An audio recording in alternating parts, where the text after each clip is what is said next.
षडयंत्र रचतंय, खेळतंय आणि ते कोण खेळतंय हे सुद्धा मला माहिती आहे। मी माननीय मुख्यमंत्री महोदयांच्या हे कानावरती घालेल आणि हे जे षडयंत्र कोण रचतंय त्यांचा पर्दाफाश मी निश्चितपणे योग्य वेळेवर त्या ठिकाणी करेल।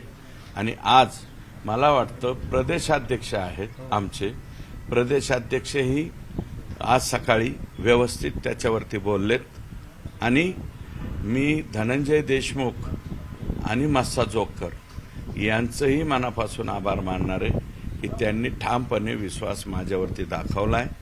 आणि जरी धनंजय मुंडेंनी माणुसकी सोडली आमच्या संतोषच्या प्रकरणामध्ये, आमची अपेक्षा अशी होती की संतोषच्या प्रकरणामध्ये त्यांनी भेटायला यायला पाहिजे होतं, ते भेटायला आले नाही, पंकजाताई भेटायला आले नाही, पण आम्ही माणुसकी सोडलेली नाही, माणुसकी म्हणून आम्ही भेटायला गेलो तर त्याच्यामध्ये कुठल्याही प्रकारचं या बाबीवरती चर्चा झाली नाही।